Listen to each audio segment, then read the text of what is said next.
stand in front of a mirror, turn off the lights, say her name 3 times. Bloody Mary, Bloody Mary, Bloody Mary. But what if I told you the real Bloody Mary died a death so tragic, so horrifying, that it makes the folklore seem merciful? What if the ghost in the mirror isn't just a campfire story, but an echo of England's most tormented queen, desperately crying out from beyond the grave?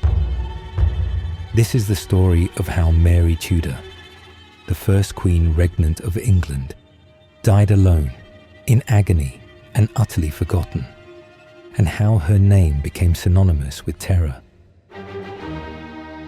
November 1558, St. James's Palace, London. In a dark chamber behind heavy velvet curtains, a woman lies dying. But this is no ordinary woman. This is Mary I, or Queen of England, Ireland and France, defender of the faith, and she is rotting from the inside out. For months, Mary had believed she was pregnant. Her belly had swollen. She felt movements inside her. She had prepared the royal nursery, announced the joyous news to her kingdom, and waited for the heir that would secure her Catholic dynasty. But there was no baby. There never was. What Mary thought was new life was actually death taking root. Modern historians believe she suffered from ovarian cysts or possibly stomach cancer. Her abdomen was grotesquely distended, filled with fluid and tumors. The pregnancy she clung to was her body consuming itself.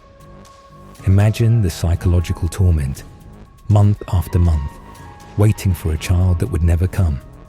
Her husband, Philip II of Spain, had abandoned her, disgusted and disappointed. Her people mocked her. Her Protestant half-sister, Elizabeth, waited in the wings like a vulture circling a corpse. Mary had lost everything that mattered to her. Her mother, Catherine of Aragon, had been cast aside by her father, Henry VIII. Mary herself had been declared illegitimate, separated from her mother, forced to serve her infant half-sister as a lady-in-waiting. She had watched her father destroy the Catholic Church she loved, execute those who remained loyal to Rome, and die unrepentant. But Mary had persevered. Against all odds, she had seized the throne, reversed her father's religious reforms, and married a Spanish prince. All she needed was an heir, one child to make it all worthwhile. She experienced what doctors now call pseudocyesis, a phantom pregnancy. Her mind wanted a baby so desperately that her body manifested the symptoms. Her menstruation stopped, her breasts swelled with milk, her stomach expanded. In April 1555, the entire court waited for the birth. Cradles were prepared, wet nurses were hired, cannons were readied to announce the arrival of a prince or princess, but nothing happened. Days turned to weeks, weeks to months. Finally, Mary had to admit the terrible truth. There was no baby. The humiliation was complete. Pamphlets circulated across Europe mocking the barren queen. Then, incredibly, it happened again. In 1557, Mary once more believed herself pregnant. Once more, her body swelled. Once more, she hoped against hope that God would grant her the miracle she desperately needed. But this time, she knew. Deep down, she knew. This wasn't pregnancy. This was death announcing its arrival. By October 1558, Mary could no longer deny the truth. The pain was unbearable. Fever ravaged her body. She could barely eat. Her vision failed. Her once beautiful face, already prematurely aged by suffering, became a death mask. Her advisors begged her to name Elizabeth as her successor. Mary resisted. Elizabeth was Protestant, the daughter of the woman who had destroyed her mother's life. Everything Mary had fought for would be undone. But as death closed in, Mary had no choice. On November 6th, she finally acknowledged Elizabeth as her heir. 11 days later, At dawn on November 17, 1558, Mary Tudor died. She was only 42 years old. The chronicles say that at the moment of her death, she was heard to whisper, "When I am dead and opened, you shall find Calais lying in my heart." Calais, England's last possession in France, had been lost during her reign, one final humiliation heaped upon countless others. Within hours, her half-sister Elizabeth was proclaimed queen. Within days, Mary was buried with minimal ceremony at Westminster Abbey. Within weeks, she was already being called Bloody Mary, a reference to the nearly 300 Protestants she had burned at the stake during her 5-year reign. Mary had tried to restore England to Catholicism through fire and blood. Instead, she ensured that England would become definitively Protestant. Her reign was a complete failure. Her life, a tragedy. So how did England's tragic Catholic queen become the ghost in the mirror?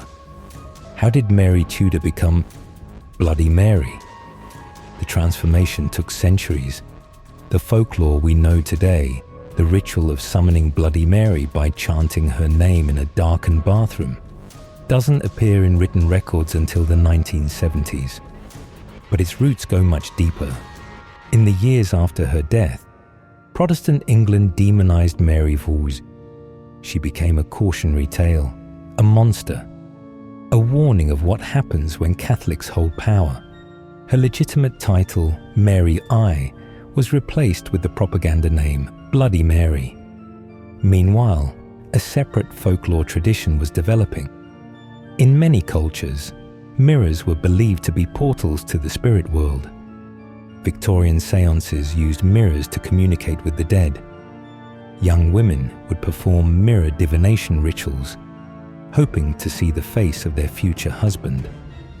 Or, if they were doomed to die unmarried, a skull or skeletal figure.